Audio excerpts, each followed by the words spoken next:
Hello and welcome to the Barnyard Gang Tutorial by Busy Crochet. We are going to be making today the Barnyard Toy Bag. All right, so I have one that's partially done here, and I'm just gonna see if I can, there we go.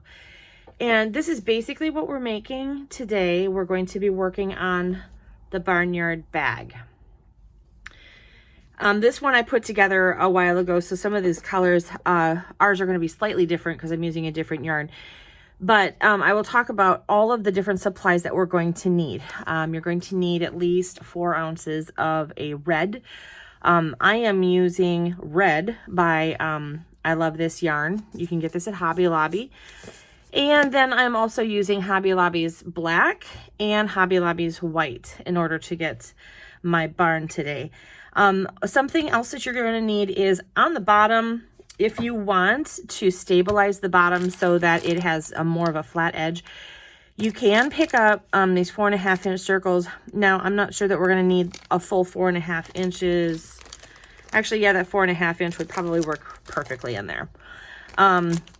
So we're just going to cut these little edges off here. But if you pick up a package of these, a lot of my bags have a bottom where you need to stabilize it. So this works perfectly for just setting in there before you stuff it and then finish it off.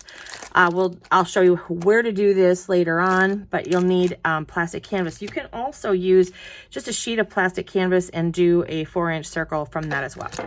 You're going to need some little scissors for your yarn. I am using a number 7 4.5 millimeter hook for mine. The pattern calls for a G or an H, and this actually falls right in between those two. So, and it's my favorite hook, so I'm just going to stick with what I love. And then you'll also need to have a large eye needle for sewing it together, tucking in your ends. The only part you're going to need on this, any kind of fiber fill, is going to be to stuff the bottom of the barn. All right, I'm going to go ahead and get this stuff out of my way. We're going to get ready to start. I also forgot that we're going to need to have a warm brown for our bottom. So that one, sorry about missing that, but that's what we're going to be laying our little flat into. And I cut the little tab off of there. But let's go ahead and get started on here. So I'm going to start with a magic ring, and I'll show you how to do that. So I start like this, and I just wrap and cross over. Then I go under, grab that second loop and bring it through. So it kind of twists itself on itself. And then I'm going to chain 1 because we're going to do single crochets in the center. And then I'm just going to work my single crochets into that circle. 2, 3, 4, 5, and 6. Now take this little tab that we have and pull it snug, and now you've got a nice tight circle in the center. I'm not joining these. I'm going to start working right away into this first single crochet. We are going to be working in the round. So we won't be joining any of our rounds until the very end. So go ahead and do 2 single crochets into this first. Now what I'm going to recommend at this point is either with a piece of yarn, a safety pin, something, get a stitch marker and mark that very first single crochet.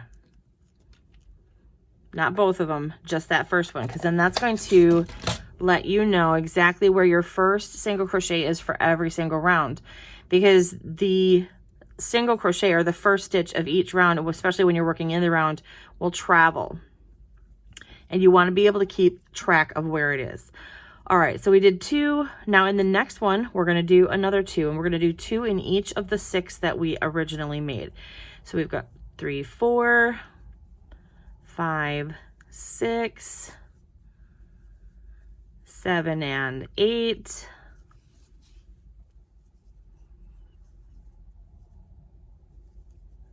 9 and 10, 11, and 12. You should still have a fairly tight little circle going on, but as you can see, we've butted up right up against where our first single crochet is. So now working row 3, we're going to do 1 single crochet into the next and then 2 into the next. So this is called an increase round, and we're going to be doing a few of these. So 1 and then 2 into the next. If you're new to working in the round, I recommend moving your stitch marker each time you start a new row.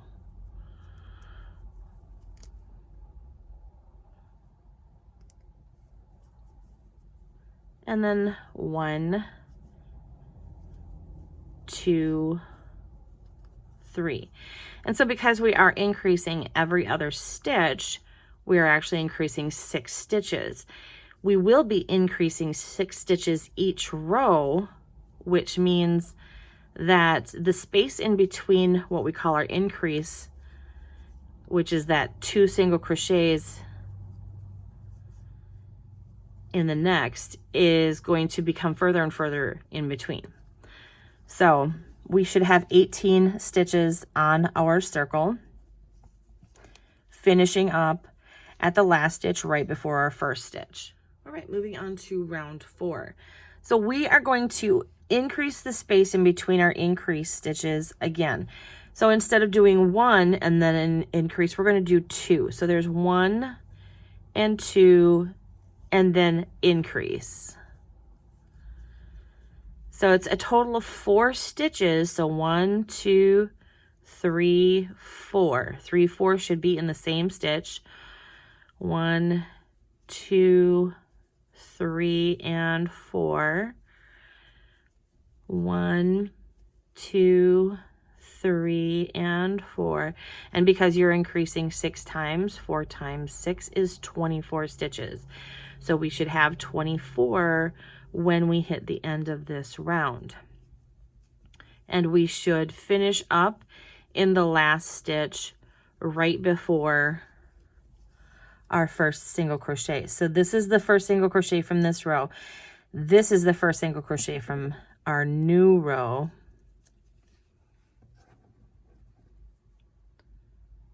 I'm just going to set that there just so that we have that visual. So this is the first, and this is our last stitch right before that. All right, so 1, 2, 3, 4, 5, 6, 7, 8, 9, 10, 11, 12, 13, 14, 15, 16, 17, 18, 19, 20, 21, 22, 23, 24, just to show you that it should be 24 on this round. Okay, we're moving on to round 5, and we are once again going to be increasing on this round. We're going to be making 1 more stitch in between the increase stitches again. So we're going to have 3 and then 2 in the next. So 1, 2, 3, 4, 5. Okay, so now we're thinking in terms of 5 stitches instead of 4, and 5 times 6 is going to be 30. So we'll have 30 on this round. 1, 2, 3, 4, 5. 1, 2, 3, 4, 5. 1, 2, 3, 4, 5. All right, keep doing that around. We've only got 2 more to go. 4, 5. And the last one.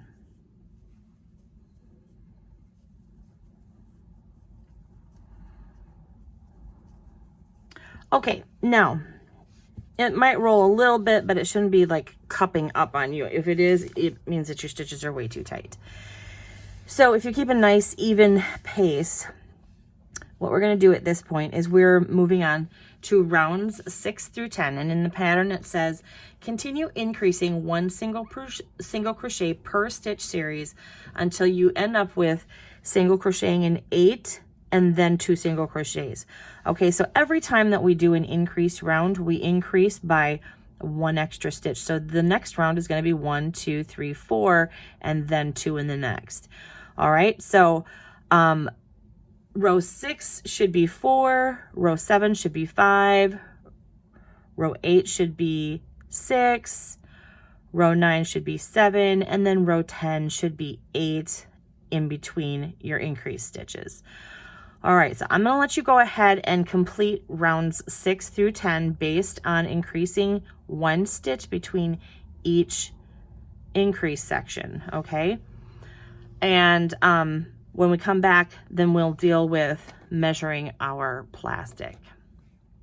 Okay, so I have gotten up to row 10, and I wanted to quick go over how you should possibly mark your work so that you can count your rows, because counting rows when you're working in the round is very different from when you're joining them, because as you can see, there is 0 indication of where a join might be, so you can get kind of lost. You may want to mark your very first stitch, and then of course the first stitch in each row, but as you're counting, just remember it's always going to swoop to the right. So here's number 1, and then we started with 2 single crochets in our first stitch on the second round, and then here is number 3, 4, 5, 6, 7, 8, 9, and 10. So you should be able to go in a straight line down, and then of course the one in the middle is a little bit tricky, but it's, if you can match where you put your first 2 in, then you can usually find your first one. Or you can just mark it from the very beginning and keep track of it that way. You should have 1, 2, 3, 4, 5, 6, 7, 8, 9 stitches, actually 8 stitches, I'm sorry, and then your increase, so 9, 10, so a total of 10 stitches per increase going all the way around. That means you're going to have 60 stitches because it's 6 times 10. All right, so I hope that none of this confused you. I hope that you had an easy time getting to this place. Now what we're going to do is we are going to measure our plastic, because if you need to trim it down or you feel like it's too big or too small, I'm just going to lay my piece. I'm happy with the size that it is, because at this point we're going to start working into a cylinder going up. So when I lay this in here, all it's going to be there for is just a little bit of extra stability at the bottom. But the beauty of this kind of plastic is that it's very bendy. So if you should have a small one fall on it, it's not going to be rigid and hard and possibly cut them or hurt them. It'll bend with them. All right. So we are going to start working in the back loops only, and we're going to work in every single stitch going around equally. We're not going to increase on any of these. So when you're looking at it, this is going to be our front because it's facing us. This is our back stitch, and that's the one we're going to go into and single crochet. But once again, we're not joining any of this. We're still working in the round. So it is going to need to be either marked, although it is a little bit easier to see where your row starts because of going from working in both loops to working in just the back loop only. But I'm going to mark this one anyway because I just want to make sure that I don't miss anything, and I don't want you to miss anything. All right, so why are we going into the back loop only? We are going into the back loop only because this is going to help us create kind of a pivot in our work. It helps in the shaping of our work, and it will cause us to then start working in a cylinder as opposed to continuing to increase our flat section. And once I get all the way around, I will show you what I mean. Okay, I've completed all of round 11. And now as you can see, going in the back loop only, if you just want to fiddle with it just to see if you did it right, you should have kind of a lip there. It should help your stitch kind of swing forward. All right, because we're going to begin working this direction. And now we're going on with round 12. And in round 12, we are going to continue working in the round, so no joining, but we're going to work in both loops so that we go back to this nice clean look here without having another ridge in there. So we're going to go and work in both loops all the way around. And after this round 12, we are going to actually be changing our color over to the barn color. So if you want to set that out and get it ready, after we complete this, like I said, after we complete this round, we're going to get all the way over here to the very last one, and then we're going to change our color over. All right, and like I said, I'm going to be using red. I'll be right back once I've completed this row. Just keep working in both loops all the way around. Okay, we are at the last stitch before the first single crochet of this row. So I'm going to trim this off. And now this is the last that I'm really going to be using this brown. So you can go ahead and set that aside and get it out of your way pretty permanently. All right, so now we're going to be joining, and all I'm going to do is leave the last 2 loops on my hook before I complete that single crochet, and I'm going to complete it with the red. So I basically switched over my colors, and now we're going to continue to work in both loops, and I'm going to be working my yarn into my stitches because that helps to hide them and also helps to secure them. If you feel more comfortable putting a knot in yours, that's fine too. But you don't need to if you work a fairly good section of this into your stitches. I've made a bunch of these and I've never had one fall apart on me, so.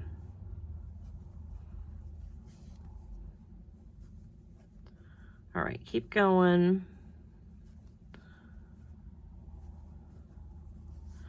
So at this point, basically what we're going to be doing, this is row 13. So you can, I mean, it's easy to see which one is the first one of your stitches, but as you are, I should say first stitch of your row, but as you are increasing and building more, you're going to lose your first stitch because it'll all become one color. Now, what we're going to do is we're going to work rows 13 to 20. We're just going to be single crocheting going around. So that's what I want you to do. So if you mark this, this is 13, then you go 14 and obviously count up to 20. So I'm going to complete that section and I will come back and then we'll work on the decreasing section to close all this up and make a bottom. All right, I have completed all the way through round 20. Remember we started at round 12. So 12, 13, 14, 15, 16, 17, 18, 19, and 20. Remember, it's not, the row has to be completed before you can count it. If you have just the first stitch in there, it doesn't count. So going on, we are going to be working round 21 in the back loops only. We are going to be doing decrease rounds from now on. So what we're going to do is in the back loop, single crochet into 8. So 1, 2, 3, 4, 5, 6, 7, and 8. And we're going to decrease, a single crochet decrease, just in case you aren't aware of what that is. Go into the first loop, pull up, into the next loop, pull up, and through all 3 loops on the hook. We're not looking to hide these decreases because these are going to be on the inside of our, as you can see, they get hidden inside the actual barn itself. So we're not going to worry about whether or not these are pretty decreases. We just don't want to make sure we get them in there. So go ahead with 1, 2, 3, 4, 5, 6, 7, 8, and decrease. And do that all the way around till you get to, you're going to be decreasing in these last 2 single crochets right before this. And once again, what this does is this going in the back loop only helps fold it over. So what we're creating here is kind of like a little ball of sorts, and this is going to be the bottom portion of our barn. All right, keep going. I'll meet you up when we get to the end of this row. Okay, I've completed all the way around, and I did my single crochet decrease in the last 2 there. So we are going to be moving on to round 22, which means we're going to start working in both loops again. And we're going to do, and so quite the opposite of what we were doing here, where we were increasing our stitch in between our increases. Here we're going to be decreasing. So instead of doing 8, we're going to do 7.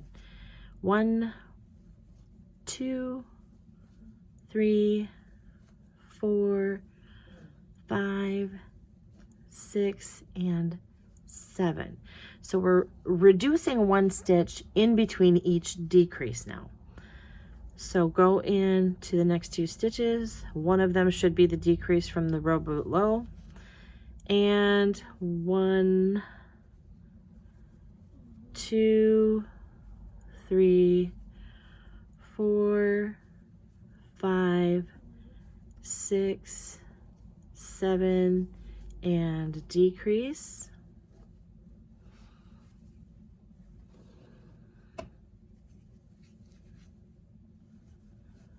One, 2, 3, 4,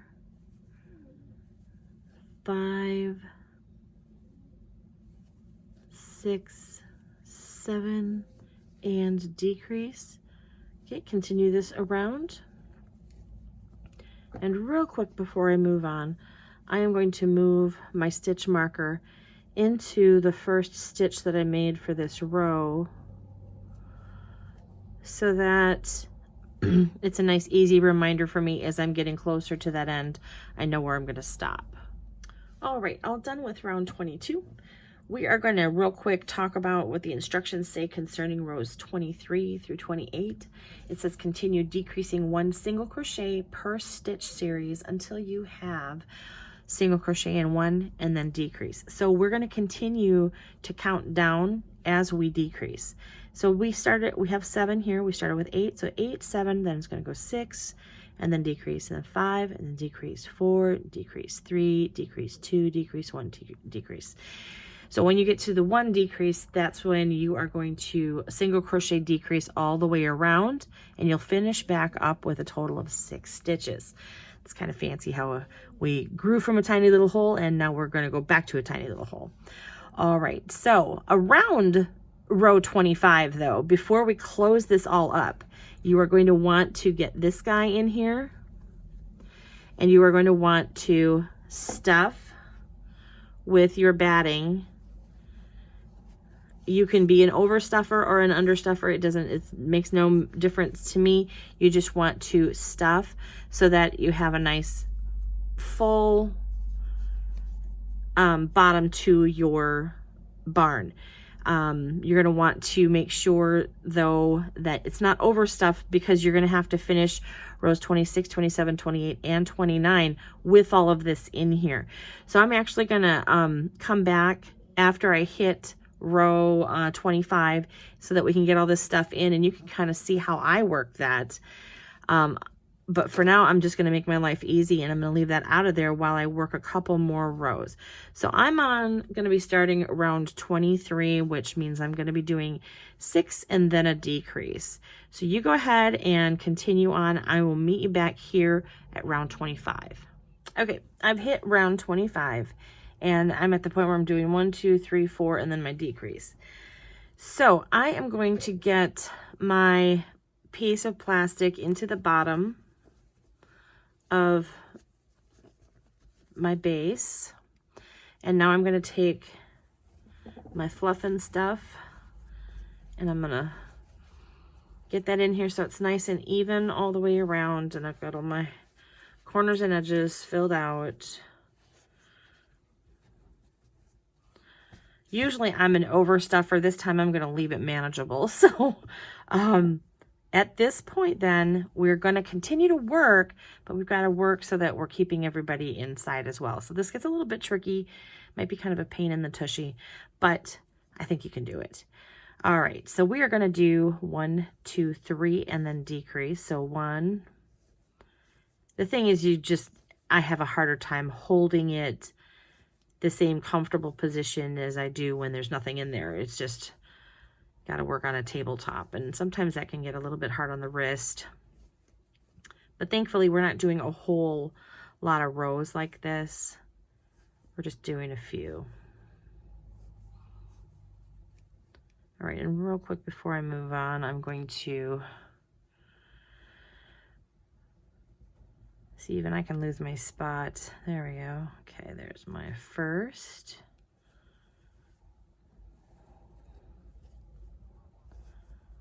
One, two. And like I said, this doesn't have to be gorgeous on the inside because this is not going to show. I mean, you'll never see this unless you look inside the toy bag, which really the only ones that are going to be dealing with the toy bag are going to be little ones, and they just don't pay attention to stuff like that. And last set, 3 and decrease. Okay, so the next 3 rounds are going to go like this: single crochet in 2, decrease, then you're going to do single crochet in 1 and decrease, and then the last row is going to be decrease all the way around, and then you're going to tie off the end. I'll be back with you when we get to the very end of this, and then we will close this off together and we'll be done with our bottom. Okay, I've completed my last decrease of the 6 decreases going around, and I'm just joining with a slip stitch. Like I said, this is the only time you're going to be joining when you're working in the round, is at the very end. So now you can take any kind of extras out and get your yarn threaded. And then what I do is I will weave through the last stitches just to pull it nice and tight. And then I will find a seam or something that has thicker stitches, and I will weave.